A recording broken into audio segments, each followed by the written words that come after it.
दोस्तों नमस्कार। आप सबको दिवाली की बहुत बहुत शुभकामनाएं। आपके घर में भगवान तरक्की भेजे, खुशहाली भेजे, लक्ष्मी जी आपके घर में पधारे। दिवाली एक ऐसा पवित्र त्यौहार है जिसको पूरा देश मिलकर मनाता है, क्योंकि इस दिन भगवान श्री रामचंद्र जी ने लंका के राजा रावण का वध किया था। ऐसे 20 दिन पहले और अयोध्या में पधारे थे 14 साल का वनवास पूरा करके। ये त्यौहार सिखों के छेवें पातशाह श्री गुरु हरगोविंद सिंह जी महाराज के लिए भी मनाया जाता है, क्योंकि इस दिन गुरु जी ने बहुत बड़ा उपकार किया था मानवता के ऊपर। कुछ समय पहले मुगल बादशाह ने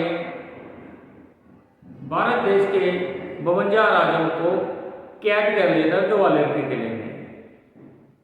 उन राजाओं ने बहुत जतन लगाया, मिन्नतें की, अपने यारों दोस्तों को बोला कि हमें किसी न किसी तरह छुड़वाओ, लेकिन जब उनका ये वास्ता नहीं चला तो उनकी रूह से पुकार निकली। तड़पती हुई रूहों से जब पुकार निकलती है, जो इस धरती पर अवतरित होते हैं, गुरु पीर फकीर होते हैं, उनके पास ऑटोमेटिकली पहुंच जाती है, किसी को बताने की जरूरत नहीं पड़ती। उन दुखी रूहों की पुकार सुनते हुए छठवें पातशाह श्री गुरु हरगोविंद सिंह जी महाराज ने एक कौतक रचा, एक लीला बनाई। पहले तो अपने आप को उन्होंने कैदी बनाया, बंदी बनवाया। उसके बाद किले में रहे तो मुगल बादशाह को एक दिन एहसास हुआ कि मैंने जिनको कैद किया है ये तो बहुत बड़ी पावर है, ये तो सुप्रीम पावर है, ये तो ऊपर भगवान की तरफ से आए हुए हैं। तब वो किले में स्वयं पहुंचा और उसने गुरु जी से हाथ जोड़कर माफ़ी मांगी कि मैं आपका गुनाहगार हूँ, मेरे को माफ़ कीजिए और मैं आपको आज़ाद करता हूँ।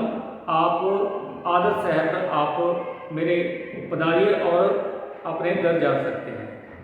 तो गुरु जी ने अपना स्वार्थ ना सोचते हुए ये बोला कि हम तब जाएंगे इस किले से जब आप इन 52 राजाओं को आज़ाद कर दो, तब तक हम भी नहीं जाएंगे।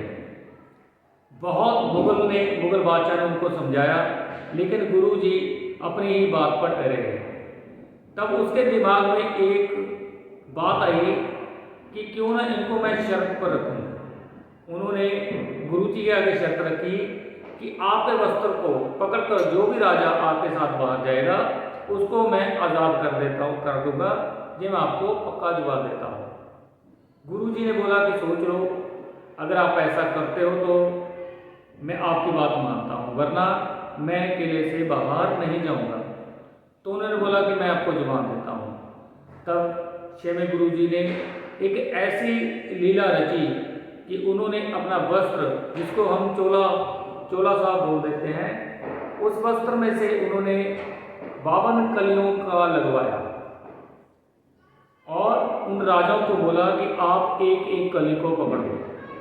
इट मीन कि वो वस्त्र के साथ जुड़ी हुई थी। तो ये देखकर मुगल बादशाह में हैरान रह गया।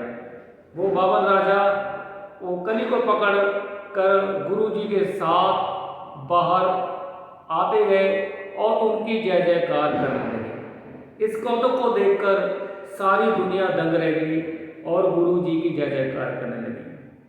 ये जो यात्रा है, गुरु जी ने पैदल यात्रा तय की और दरबार साहिब श्री अमृतसर में जाकर इसको समाप्त किया। तब से सिख संगत गुरु जी को बंदी छोड़ भी बोलते हैं।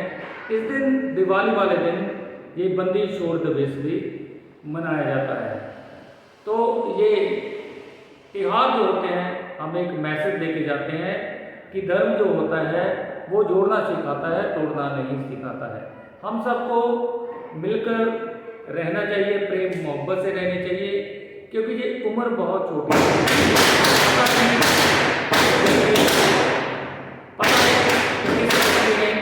कब चले जाना है, ऊपर जाकर तो हम सब एक हो जाते हैं। ये यही संसार में हमारा वैर विरोध चलता है, ऊपर जाकर हम सब एक हैं। आपको मैं एक उदाहरण देता हूँ महाभारत की। कर्ण, अर्जुन, दुर्योधन और भीम में कितना ही नफरत था, वो आपस में युद्ध किया था, लेकिन जैसे वो ऊपर गए अपना जीवन काल समाप्त करके, तब वो एक दूसरे को बाहों में लेकर रोने लगे कि हम धरती पर एक दूसरे के साथ नफरत करते थे, लेकिन हमें ये नहीं पता कि हम तो इस प्रभु परमात्मा के अंश हैं। तो ये हमें शिक्षा देता है कि हमें आपस में नफरत नहीं करनी चाहिए, वो व्यक्ति किसी भी धर्म का क्यों ना हो। तो आज मैंने एक नया चैनल बनाया है, कैरियर अपॉर्चुनिटी। जी हाँ दोस्तों, आपने सही सुना, कैरियर अपॉर्चुनिटी। आपको एक ऐसा मौका मिलने जा रहा है जो कि आपके भविष्य को सुरक्षित कर देगा। जिन्हें ये अदर कंपनी की तरह नहीं कि इसमें बंदे जोड़ने हैं, ये एक टेक्नोलॉजी है जो कि एक एडवांस एंड पेटेंट टेक्नोलॉजी है, जो रशिया की टेक्नोलॉजी है। इससे ये टेक्नोलॉजी जो इस सदी की सबसे बड़ी टेक्नोलॉजी साबित होने जा रही है, क्योंकि ये टेक्नोलॉजी हवा से बिजली बनाएगी। हवा से बिजली, जैसे मैंने बोला, तो आपके दिमाग में आने लगे पवन चक्की, तो थोड़ा पटाखों का शोर है, थोड़ा इसका इग्नोर कीजिए। तो वाइंड मिल्स जो कि बहुत साल पहले बनी है ये टेक्नोलॉजी, मैंने एक शब्द जोड़ा है एडवांस एंड पेटेंट। तो इसका मतलब है कि वो टेक्नोलॉजी बहुत ही एडवांस होगी। तो वो टेक्नोलॉजी जो हवा से बिजली को बनाएगी, वो एक बिल्डिंग नुमा स्ट्रक्चर होगी, जो कि उसको ना तो पेड़ काटने की जरूरत है, ना ही उससे पक्षियों को बर्बाद,